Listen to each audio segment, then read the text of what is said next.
Kinshasa hateguriwe indi nama yo kwivugana umutwe M23. Perezida wa RDC yatanze itegeko ryo kwivugana M23 mu gihe Leta Zunze Ubumwe za Amerika zari zimaze gutangaza ko Kinshasa n'uruhande bahanganye bemeye gutanga agahenge k'ibyumweru 2 mu rwego rwo gufasha abakora ibikorwa by'ubutabazi kwita ku bagizweho ingaruka n'intambara.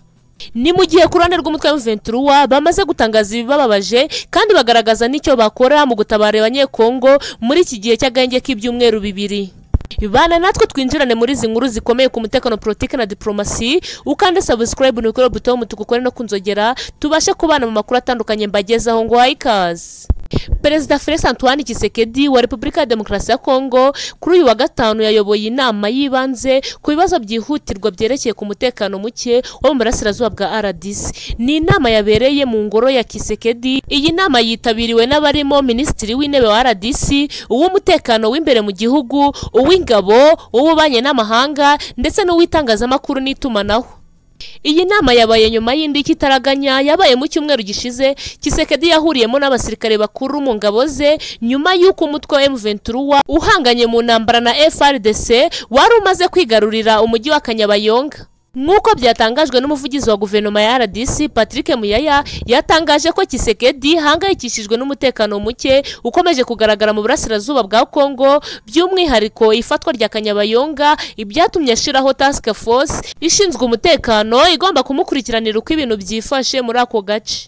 Yavuze ko iri tsinda Tshisekedi yashizeho rizajya riterana buri cyumweru mu rwego rwo gusuzuma uko ibintu byifashe no kugaragaza ba nyirabayazana mu guteza umutekano muke. Biravugwa ko Tshisekedi yahise ategeka ubuyobozi bukuru bw'igisirikare cya Kongo gutangiza ibikorwa bikwiye mu rwego rwo kurinda ubusugire bw'igihugu. Ibikomejwe kutavugwaho rumwe n'ukuntu perezida wa RDC yatanze iryo tegeko mu gihe Leta Zunze Ubumwe za Amerika ziheruka gutangaza ko Kinshasa n'uruhande bahanganye bemeye gutanga agahenge k'ibyumweru 2 mu rwego rwo gufasha abakora ibikorwa by'ubutabazi kwita ku bagizweho ingaruka n'intambara. Muyayi cyakora yavuze ko RDC yiteguye gukora ibishoboka byose mu rwego rwo kwisubiza buri gace ku butaka bwa Repubulika ya Demokarasi ya Kongo buri mu maboko y'intare za Sarambwe bufatanyije n'igihugu cy'u Rwanda. Ni mu gihe umutwe wa M23 watangaje ibibabaje kandi ukagaragaza n'icyo ushobora gukora mu gutabara abanyekongo. Ni bikubiye mu butumwa bwatanzwe n'ubuyobozi bwa M23 bubinyujije ku muvugizi wayo mu bya politike Laurent Kanyuka, aho yavuze ko bababajwe n'ubwicanyi buri gukorerwa abanyekongo kandi bukozwe n'imitwe yitwaje intwaro ikorana n'igisirikare cya Leta ya Kinshasa. Ubutumwa bwa Laurent Kanyuka bugaragaza ko FDLR na ADF biri gukorana bya hafi na FARDC udasize na Wazarindo.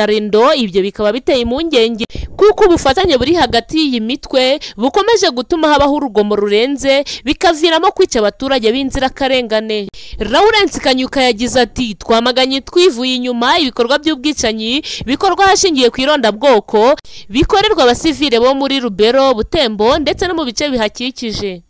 Yavuze kandi ko ibikorwa nk'ibi by'ubugome ndengakamere bidashobora kwihanganirwa na busa. Uyu mutwe kandi ukaba ukunze kugaruka kuri ibi, aho ukunze gutangaza udashobora kuzajya urebera ahakorerwa ibikorwa nk'ibi bihonyora uburenganzira bwa muntu. Uyu muvugizi wa M23 kandi yibukije ubutegetsi bwa Kinshasa n'umuryango mpuzamahanga ndetse n'abayobozi bo mu bihugu byo mu karere ko uyu mutwe udahwema kugaragaza ibikorwa nk'ibi ndetse ugasaba ko hagira igikorwa. Yashimangiye ko ubu bufatanye bugamije gukora ibikorwa bishingiye ku ivanguramoko ndetse no gukwirakwiza ingengabitekerezo ya jenoside no kubiba urwangano mu baturage b'abasivili. Uyu muvugizi wa M23 yavuze kandi ko ibi byose binashigikirwa n'ubutegetsi bwa Kinshasa ndetse ko biri no mu migambi yabwo mu byo bari kwifashisha ku rugamba bahanganyemo n'uyu mutwe. Nanone kandi ku rundi ruhande, nyuma y'uko intambara mu burasirazuba bwa Repubulika ya Demokarasi ya Kongo ikomeje gufata indi ntera, Leta ya Kinshasa ikaba yamaze kwemera ko idashobora kwigabotora intare za Sarambwe yitabaje Amerika. Amerika iravuga ko u Rwanda na RDC byemeye guhana agahenge k'ibyumweru 2. Ibi bibaye kandi mu gihe u Rwanda rukomeje gufatirwa ibihano n'ibihugu by'i Burayi babishinja gushigikira inyeshyamba za M23. Ibi bihano bishya bikaba byatumye abanyaburayi bananirwa kumvikana ku bijyanye no kurekura inkunga nshya y'amafaranga igenewe ingabo z'u Rwanda yo gukoresha muri Cabo Delgado, aho ni mu gihugu cya Mozambique. Reka dusesengurane izi nkuru zikomeye ku mutekano, politike na diplomasi. Ubane natwe kandi subscribe no kuri buto mutukukore no kunzogera tubashe kubana mu makuru atandukanye tubagezaho ngo tuguhaye ikaze. Twihuse cyane, Leta Zunze Ubumwe za Amerika zatangaje ko u Rwanda na Repubulika ya Demokarasi ya Kongo byemeye gutanga agahenge k'ibyumweru 2 ngo ni mu rwego rwo gufasha abakora ibikorwa by'ubutabazi kwita ku bavanwe mu byabo n'imirwano yo mu burasirazuba bwa Kongo. Mu itangazo riri ku rubuga rwa White House, ubwo ni Perezidansi ya Amerika, riravuga ko Leta Zunze Ubumwe za Amerika zishimiye agahenge k'ubutabazi bw'ibyumweru 2 kemewe n'impande ziri mu makimbirane yo mu burasirazuba bwa Repubulika ya Demokarasi ya Kongo. White House ivuga ko ibibazo bikeneye ubutabazi muri Kivu y'Amajyaruguru bikabije cyane kuko abantu bagera kuri miliyoni 3 bavanwe mu byabo n'intambara imaze imyaka 2 n'amezi 6 ibera muri iriya ntara ya Kivu y'Amajyaruguru. Amerika ikomeza ivuga ko imirwano iheruka kwiyongera yatumye abakora ibikorwa by'ubutabazi batabasha kugera ku bihumbi by'abavuye mu byabo muri buri duce dukikije Kanyabayonga, umujyi M23 yigaruriye mu mpera z'iki cyumweru gishize. Imirwano Washington ivuga ko yatumye abagera ku bihumbi 100 bata ingo zabo. Agahenge u Rwanda na RDC bemeye gutanga kagomba gutangira kuri uyu wa gatanu tariki ya 5 Nyakanga kakazagera ku itariki 19 Nyakanga nk'uko White House yabitangaje.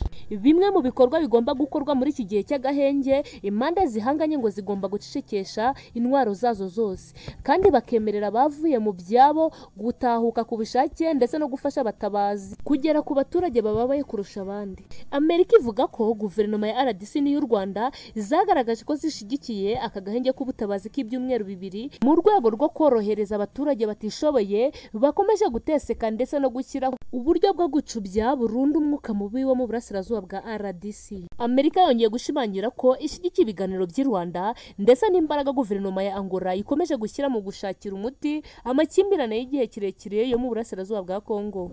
Ku rundi ruhande, abanyaburayi bananiwe kumvikana ku bijyanye no kurekura inkunga nshya y'amafaranga igenewe ingabo z'u Rwanda yo gukoresha muri Cabo Delgado mu gihe Ububiligi burimo gusuzuma ibihano bishya ku butegetsi bwa Kigali ibushinja gushyigikira inyeshyamba za M23. Nk'uko tubikesha ikinyamakuru African Intelligence, iyi nkunga nshya y'ingengo y'imari ishyigikiwe cyane na Portugal n'Ubufaransa, igice cya mbere cya miliyoni 20 z'amayero cyararekuwe muri 2023 irashimwa cyane mu bihugu bigize umuryango. Gusa ibihugu bimwe na bimwe nk'Ubuholandi, Ubudage na Sweden byagaragaje gushidikanya gutanga iyi mfashanyo. Biravugwa ko abadiplomate b'ibi bihugu batonze urutoki ubutegetsi bw'u Rwanda bushinjwa uruhare mu kwigomeka kwa M23 mu burasirazuba bwa RDC. Uruhare rwa Kigali ngo rukaba ruherutse kugaragazwa muri raporo iheruka gukorwa n'itsinda ry'impuguke z'umuryango w'abibumbye yerekana ko hari abasirikare ba RDF bakorana n'inyeshyamba n'ubwo ibi u Rwanda ruvuga ko nta shingiro bifite.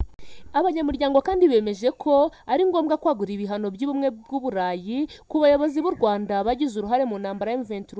Kugeza ubu umusirikare umwe gusa wa RDF, Kapiteni Jean Pierre Niragire bita Gasasira, niwe wamaze kumigera ku rutonde rw'abantu bafatiwe ibihano muri Nyakanga 2023. Ku rundi ruhande kandi